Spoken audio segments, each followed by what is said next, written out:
اردو میں ہی سنا دیتا ہوں آپ. یہ جو جمعہ گزرا تو میں نے کچھ باتیں کہی ہندوستان کے کچھ بڑے مولویوں کے متعلق, تو مجھے آئے 5-7 لوگوں کا میسج آیا کہ مولانا صاحب اتنے بڑے بڑے مولویوں کے متعلق یہ بات نہ کہو. کہ آپ کیوں بار بار کہہ رہے ہیں کہ یہ بڑے بڑے مولوی جو ہیں مولانا کلیم صدیقی صاحب کے متعلق کچھ بات نہیں کرتے, آپ اتنے لوگوں اتنے بڑے مولویوں کے خلاف کچھ بات نہ کہو. کئیوں نے مجھے سوال کیا کہ آپ کو شاید تمیز نہیں ہے, بات کرنے کی گفتگو نہیں ہے. تو میں ان کو یہ بتانا چاہتا ہوں کہ یہ جو ہم بار بار جھنجھوڑتے ہیں بڑے بڑے قائدین کو, مسلمانوں کے رہنماؤں کو, یہ ہمارا خاندانی پیشہ ہے بھائی, ہمارا خاندانی کام ہے. یہ ہم نے اسلام سے یہ سیکھا ہے. سیدنا عمر فاروق رضی اللہ تعالیٰ عنہ, یہ جو بات میں کہنا چاہ رہا ہوں یہ ان اندھے مریدوں کے نام ہے,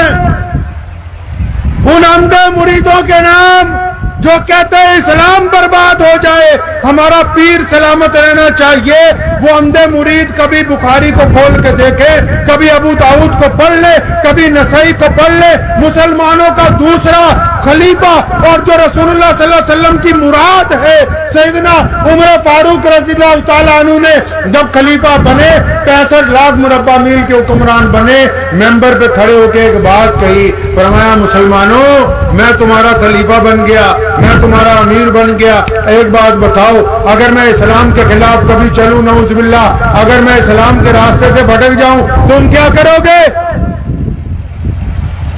آج کل کا بڑے مولویوں کے سامنے لوگوں کی آواز نہیں نہ نکلتی تے ساڈے ورگا کوئی مول لے تے چمچے بول کے سوچتے بھی بہت کامیابی کر لی.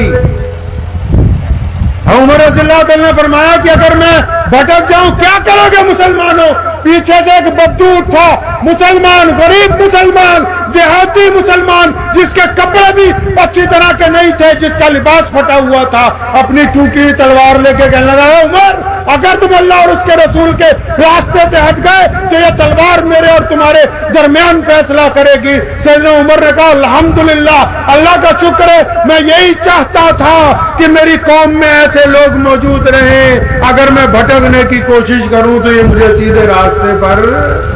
لے آئے.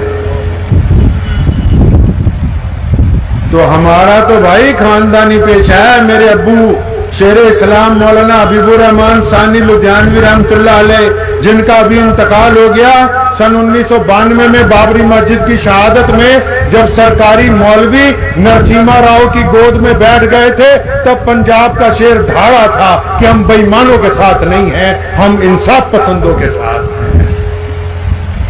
دارالعلوم دیوبند میں جب عثمان بیٹوی نے گنڈا گردی کی تھی تو میرے دادا مفتی محمد احمد رحمانی لدھیانوی رحمت اللہ علیہ نے اس کے دانت کھٹے کر کے کہا ہم حکیم الامت قاری طیب صاحب کے ساتھ ہیں, سارے بدماش ایک طرف, پنجاب کا شیر ایک طرف.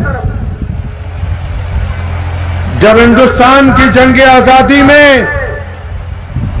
انگریز کے ٹوڈی مرزا غلام قادیانی کے چیلوں کے ساتھ کھڑے تھے تو میرے پردادا رئیس الاحرار مولانا حبیب الرحمان لدھیانوی نے انگریز کے خلاف ڈنکا بچا کے ہندو پانی مسلمان پانی کے گھڑے توڑ کے اور انگریز کے ٹوڈی اور انگریز کے غلام مولویوں کے اوپر ٹھوکر مارتے ہوئے کہا تھا کہ نہ انگریز بھی چلنے دیں گے نہ انگریز کے مانواز مولویوں کی چلنے دیں گے. یہ میرا خاندانی پیشہ ہے میاں.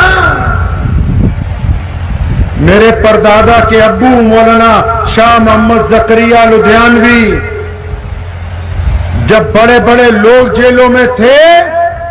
اور کئیوں نے سوچا مسلمانوں کو پٹھی پٹھی پڑھائیں گے, اپنی لکھی ہوئی کتابیں پڑھائیں گے, تو اس نے ڈٹ کے کہا تھا کہ نہ انگریز کی چلنے دوں گا نہ انگریز کے چمچوں کی چلنے دوں گا. اور پھر محدث اثر علامہ انور شاہ کشمیری رحمت اللہ علیہ نے متعدد مرتبہ کہا کہ میں نے شاہ محمد زکریا لدھیانوی جیسا بہادر اپنی زندگی میں کوئی دوسرا نہیں کہا. یہ ساڈا خاندانی پیشہ ہے, کوئی ہمیں اس سے روک نہیں سکتا. میرے پردادا کے دادا مولانا شاہ محمد لدھیانوی جب مرزا غلام قادیانی نے نبوت کا اعلان کیا